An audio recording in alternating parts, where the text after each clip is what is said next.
Hello, everyone. Chad Owen with the 7-Figure Annuities Sales Podcast. Nailed it. Boy, that was a tough one.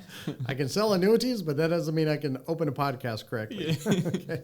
When you see what my days are usually like, you'd understand. I was like, how does this guy even speak at times? I don't know. I don't even know what I'm talking about. It's like ping pong, isn't it? It's like having 25 kids. You Yeah. don't know Oh which my one you're gosh. talking to at the time. So anyway, so what are we talking about today? Yeah, well, that's great. I want to talk about setting yourself apart, being an industry expert. What do you do? What would you recommend agents do? I want to start just kind of this snowball of becoming an industry expert, how you do that, and how you set yourself apart well. Number one, don't be a product pusher.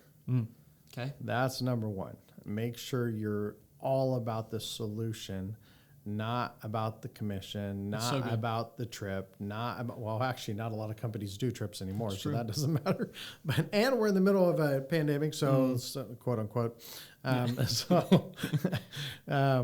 make sure you're not a product pusher. Absolutely. I see that all the time. You have these people that are career agents that they only know about one or two companies. And I hear people, well, Chad, you sell a lot of one company. Yeah, I sell a lot of one company when it's the best company. Right. When it changes, it's now another company. When it's an older person, it's a different company. When what are the situation? It's whoever's the best for the time. And sometimes you have companies that literally are the best. They're the best income, they're the best index.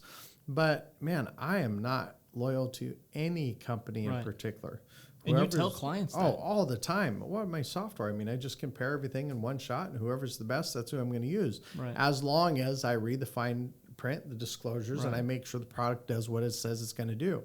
Because a lot of times I get solicitations from people that are trying to get me to sell their products, and I'm telling you, the product does not work how they say it's going to work. Right. So I'm a stickler on making sure that product does exactly what it says it does. Absolutely. So, yep. Well, and the reality, too, is in your case, when you're talking about selling a lot of one particular product or one particular company, when you come across a majority of your clients where their situations are very, very, very similar and the differences are the minutia, then of course whatever is the best for one is going to translate over. But it's right now I not have going a to be the product case right for now every between agent. age 50 and age 80. It's number one in most situations. Right. But that doesn't mean that's the only company I've written this year. And if they change their situation, then I would switch companies. Absolutely. I've been using one company consistently, and don't ask me which one it is, because if you're not part of our organization, we just don't recommend products. That's, you talk to your marketer and ask them what's the best for the situation. And if you have good marketers, good marketing organization, they're going to have everybody, and they're going to help you pick which one's the best. Right. But that being said, I've had one for quite a while that's been number one. But man, I think last year I ended up writing 7 different annuity companies, 12 different products. So, it just was different. Right. One was simply a guy that I could have fit everything into one company, but he wanted to be at the $250,000, so he wanted it in 4 companies no matter what. Just and do what you because gotta do. an agent before me that he met with said, this has a state guarantee fund, which once again, as an agent, we're never supposed to sell that way. We're never supposed to mention the state guarantee fund as a selling tool. Right. But that agent did. So once he asked me, well, what about a state guarantee fund and $250,000? I said, okay, well, we can split into 4 companies. And so we did it. And it just depends. Don't product funnel. Yeah, absolutely. No, and that's the case in point right there. Don't be a product pusher. I love it. And I was going to ask this question, and I feel like that is probably a solid answer to this question, but what are you doing that other agents should do, or what are you not doing that other agents shouldn't do? Something along those lines, and product pushing is one of those things. But once again, I talk about this on so many podcasts about being willing to put money into your business. Absolutely. Being willing to put time in your business. I remember when I was getting started in the mortgage protection business, the guy that was trying to recruit me picked me up. We went to lunch, and he drove me to this golf course, and there's all these guys on the golf course, and he said, Chad, you want to know who's out on that golf course? And I'm like, okay. Because those are insurance agents. They have tons of freedom. And I'm like, wow, that stinks. Because the reality is, everybody who follows me knows I have plenty of freedom. I get to do a lot of things because I do a lot of things to be able to do a lot of things. Right. But I would not say that, well, you can spend your time on the golf course and you can make all this money and just golf all the time, which that was the implication. Right. When I was in the mortgage protection business, man, I was running 5 days a week and making calls even on Saturday morning. And my days would start at 7 o'clock in the morning. And a lot of times I'd get home because in mortgage protection, I'd run appointments at 9 o'clock at night. So Right. sometimes I wasn't getting home till midnight. Sure. And then I'd go home and go to bed and then rinse, repeat, and start over. Right. So, if you're going to, if you talk about what you need to do, willing to be able to put in the sacrifice. Sure. I think of these companies or these guys that are now billionaires, and I don't know. I mean, a lot of them, I don't like their thought process or their beliefs or their principles Sure. and what they're willing to sacrifice. Because a lot of them, I've talked to some very wealthy people, and they're on their third marriage. They are married to their job. Right. But all of them have had to sacrifice something to get to where they are. And I'm not saying whether you sacrifice what you're sacrificing is good or bad. I'm just saying they all sacrifice something to get there. Right. So don't think in this business you can just cruise. That's good. I still study all the time. Right. I still learn about new products. I still why am I continuing education coming up again in April? Right. So I mean, I am always trying to learn. I never get comfortable with where I am. Right. I've learned in my life whenever I get comfortable, I'm in trouble because something's going to come along that's going to give me discomfort. And I think it's a good thing. I think when you get comfortable, you put your guard down. And I mean, even when I'm in Disney World, I'm watching out for that crazy lady with a stroller running with the 3 kids, and then it's going to come in and take my entire family out. I got to throw the stick at, make this. No, I'm totally joking. Briar. Don't take long, does it? No, it doesn't. No. I love what you said, though. You said, regardless of what you end up deciding to do, you're going to sacrifice something. Yeah. You take a vacation, you're sacrificing potential deals. Man, you know what? It's funny you just said that because I just talked to someone today about that. I said, when I take a vacation, honestly, my first thought is not how much it cost. It's how much business I'm going to miss out on when I'm gone. It's not, and we actually stay at nicer places now. Right. Before it was whatever the cheapest thing was that didn't have bed bugs in it. Yeah. I didn't care. I mean, we're on a road trip and that one looks like nobody died in there. I think we're going to check that one out. Yeah. But now we stay in nicer places, but I'm not thinking about the cost of the trip. I'm going to be gone for a week. Well, if I average, $2.5 million a month, that means, the week I came back, I wrote a little over $1 million. Right. And then the week in January, I wrote $1.7 million. Right. You had 2 weeks over $1 million on each side of your week-long vacation. Yeah. It's like, what would that middle week have been, right? I don't know. Yeah. But that's the reality. It is a sacrifice. You go on the vacation, you miss out on potential deals. You stay and you work. But if you don't go on the vacation, then you sacrifice your family. Exactly. There's sacrifice both ways. Yeah. You buy leads. What is the sacrifice? Whatever you're spending on leads up front. You don't buy leads, what are you sacrificing? Time, because you're going to have to just spend more and more and more. If you go like little bit by little bit to try and build up, because you don't want to spend the money on leads up front, then it's like, okay, now you're just going to end up that much further down the timeline of. So there's always a give and take. I heard really someone say one time, and someone very wise in this industry, and I respect and admire. It's actually my brother. Was it? Oh, I was going to ask if it was me. No, it was not. Okay. No, I said respect and admire. I you respect you. I don't know if I admire. Deal. Of course, you do have a really good wife, which is my daughter. I do. Yeah. Well, we know what the good. He said the most expensive lead is the one you don't buy. That's true. Because it's not about the cost of the lead; it's about the cost of missed opportunity. Absolutely. And I was like, dang, that's really wise because the lead costs $300. Right.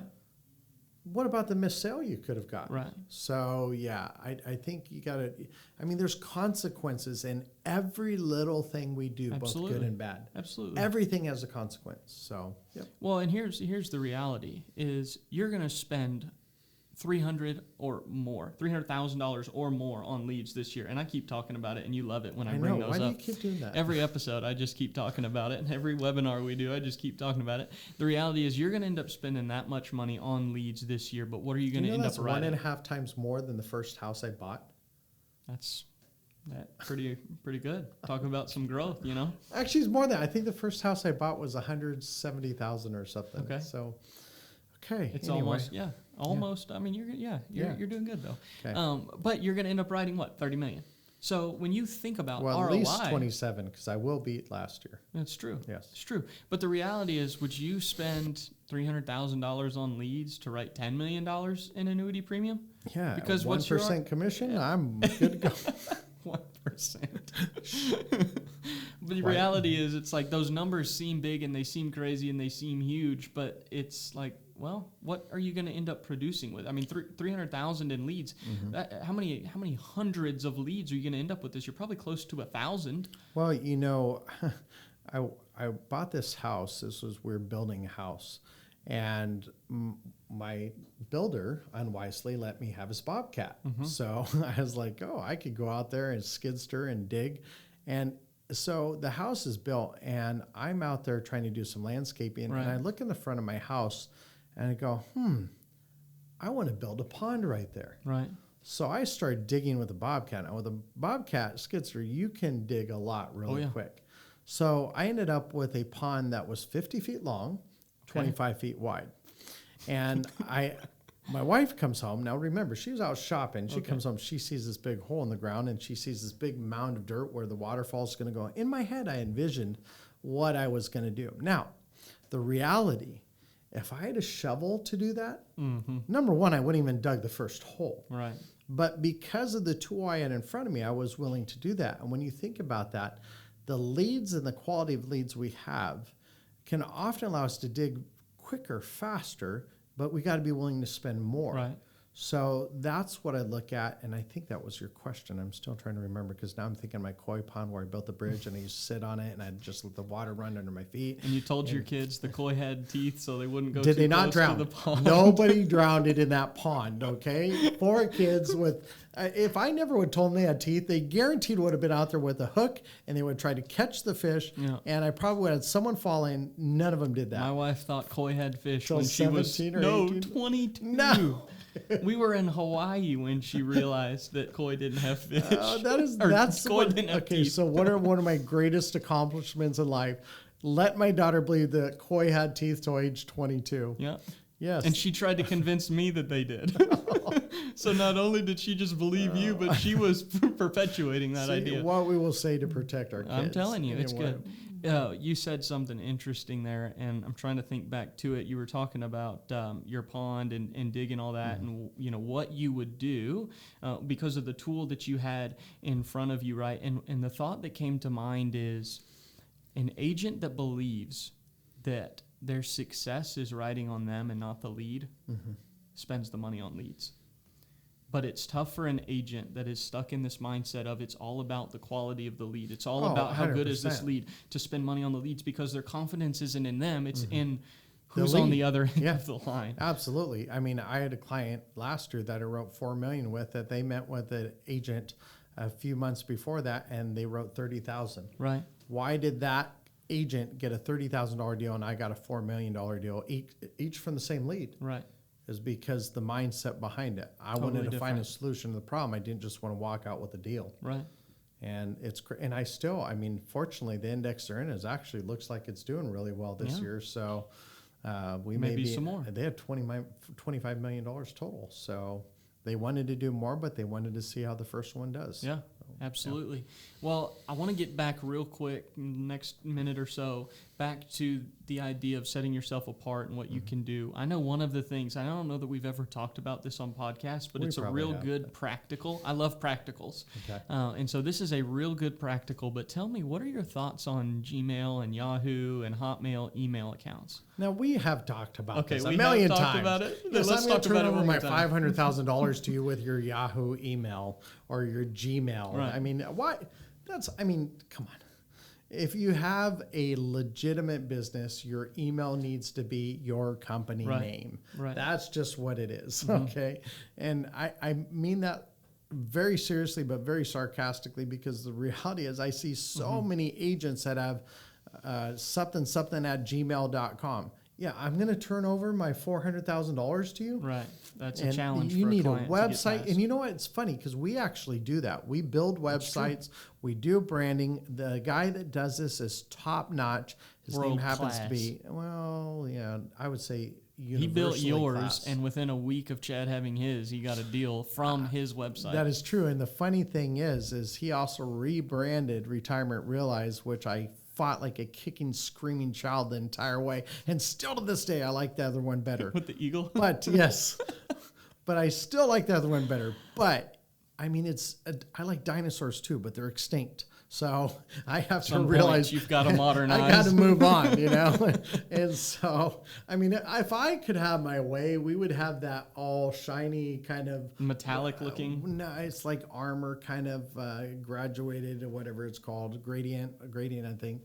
But it's, yeah, I would be old school, guaranteed. But you know what? It was better to move on. Right. And I had to trust someone else's expertise versus my own. That's the key. And that is. And so once again, when you're talking the whole quality of the lead, it's not the quality of the lead, it's the quality of the agent. That's so good. Who's the expert? Who's the one that's going to tell them that logo is so old that you need to move on to something different? And really, the logo is only 3 or 4 years old. But I knew he was more of an expert in this area than I was. So you have people that have been in the stocks for decades, and they're in the same lead. They're in a lead. So are you going to help them know that that isn't necessarily the best way to reach safety and security? Yeah. So it has very little to do with the lead. Absolutely. Oh yeah, boy, we went all over the place there. We did. Remember, koi have teeth, kids. Yeah. Okay. We'll talk to you later. Happy selling.